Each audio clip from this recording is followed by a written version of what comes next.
What's up, guys? We're back in the garage today with a RSX. This RSX belongs to Tavon, a friend of mine, or also Team Deuces. You find them right here. This car has been featured in magazines and countless car shows. So Tavon's had this car for a really long time and done a lot of work. It started off its life as a base model RSX, automatic RSX at that. And over its life, it's been converted to a 6-speed.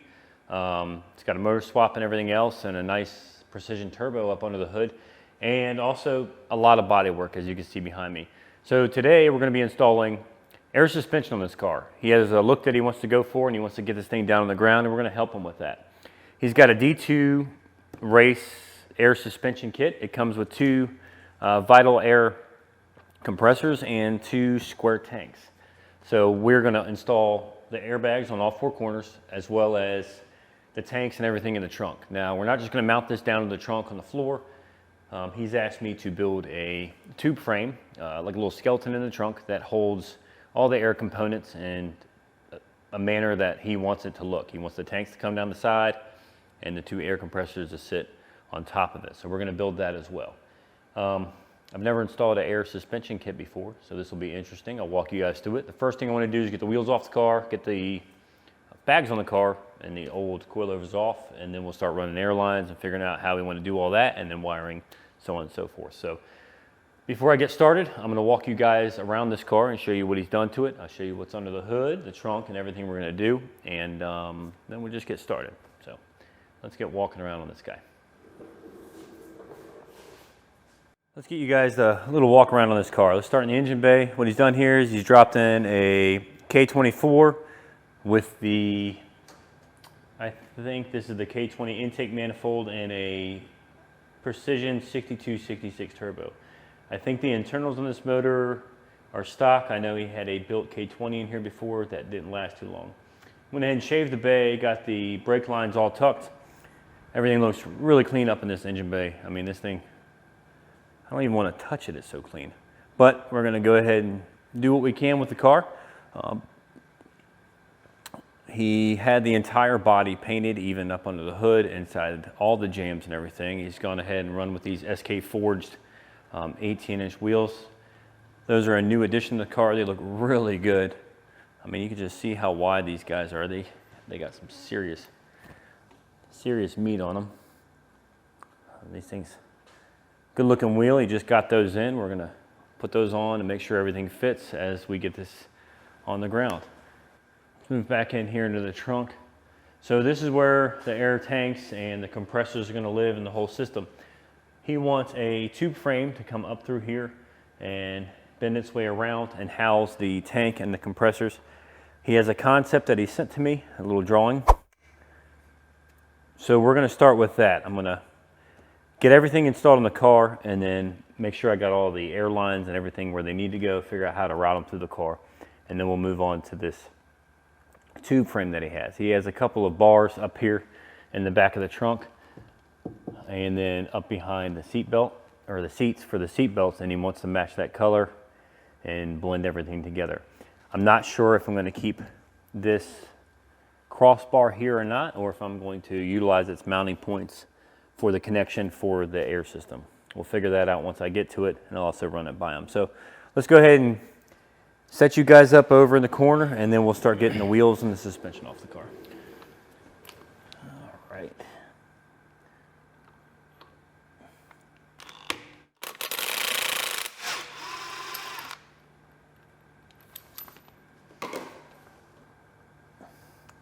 Tell you what, these are some pretty nice wheels. It's actually a little nerve-wracking just taking these lug nuts off.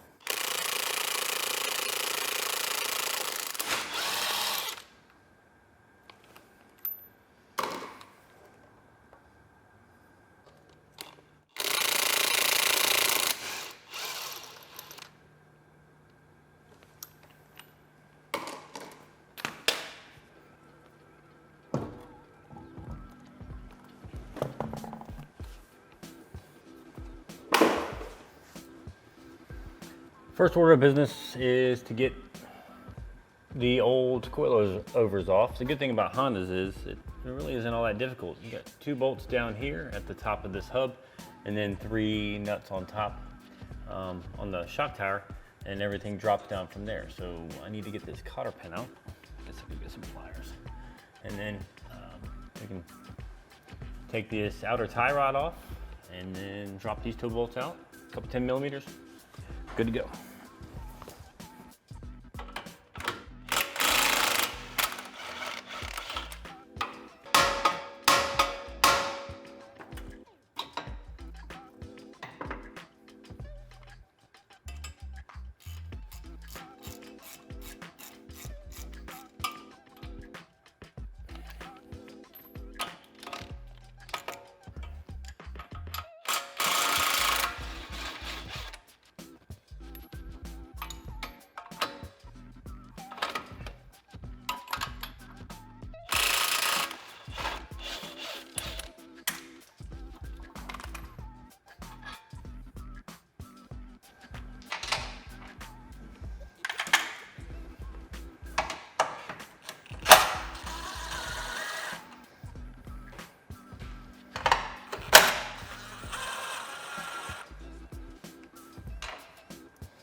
So we have the type 1, what's that, function and form, type 1 coilover, and then we have the D2 air coilover here.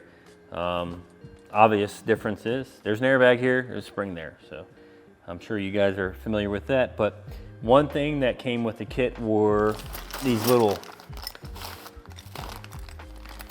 spacers, and these are for the mounting bolts that go through the front of the coilover. So these guys here that run through your hub. So what the kit states is if you have a 14 millimeter bolt, you want to use those spacers, and if you have a 16 millimeter bolt, then you just install the coilovers directly. So I'm going to measure this for you guys. We got a 16 millimeter bolt here, so it looks like we're going to just go ahead and install this guy without utilizing those spacers. Less parts, the better. I won't tell Tavon that though. We'll just tell him there are extra pieces and I don't know where they came from. Let's get this bag installed into this top up here, and then we'll go to the other corners. I'll walk you guys through the back, and then I'll get the other side done, and then we'll start getting onto this next portion. Cool thing is about these guys, it seems like that guy just moves, man. It's pretty awesome. I'm not used to that.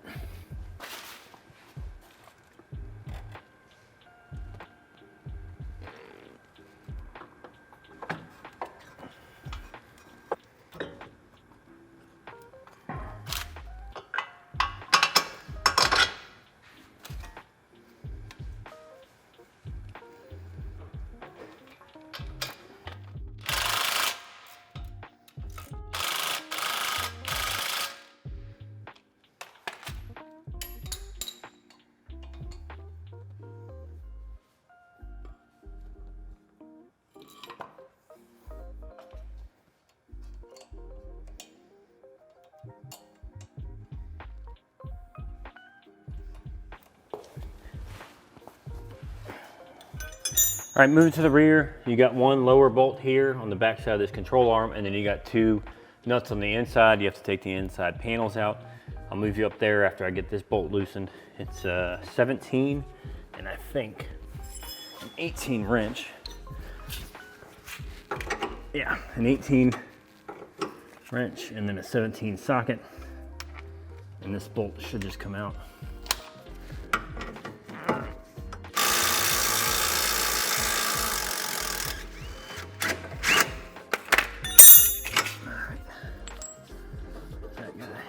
Get those 2 on the inside. Not sure what size they are.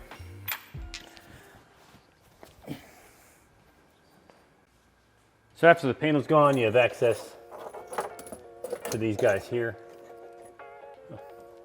And you can go ahead and take these two nuts off. It looks like it's a 17, and we should be able to drop the coilover straight down through the wheel well.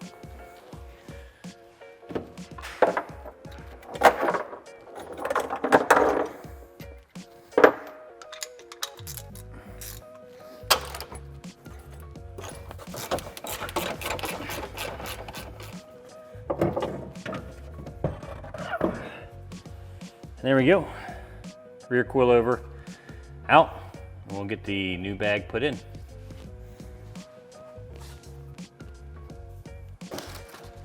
Here's our two different coilovers. You got your old one, you got our new one. It says you're supposed to set these by moving this lower collar up or down.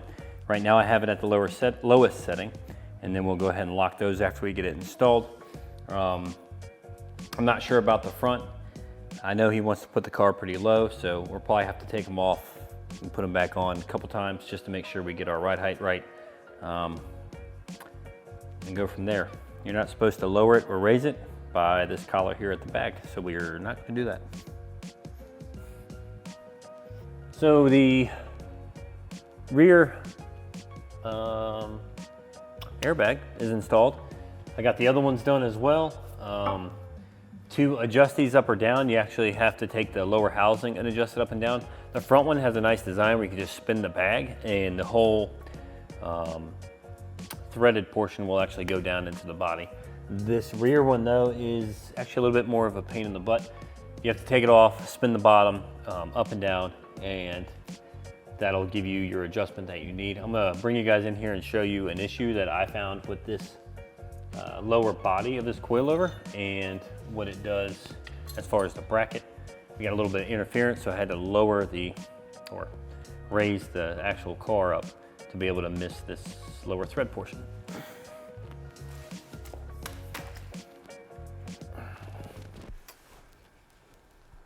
So right at the bottom of this body, you can see where there's some marks on the threads here. The threaded portion of the coilover is too wide to sit down in that bracket. I could clearance the bracket, but I really don't want to take away from the bracket, so we're going to go ahead and try this configuration for now, and then if it doesn't work, we'll go from there. But for now, I'm going to start right here where it works and see where the ride height is, and then go from there. I don't want to start cutting anything or trimming or making room if I don't have to. Last thing I want to do is take away any integrity from that bracket, but we will do what we need to make it work correctly.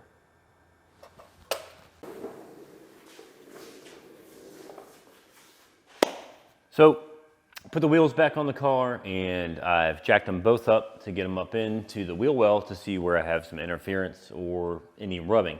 I have to trim a little bit off of the back portion of this rear fender, and the fronts I'm going to have to order a set of camber bolts for the way this suspension is. I can tilt the wheel in probably another 1 degree to get it to tuck once it goes up into the fender. A little too close to comfort right now, but I think we'll be able to fix that with those camber bolts. So now I'm going to move into the trunk and start getting everything figured out for where we are going to mount the tanks and the compressors.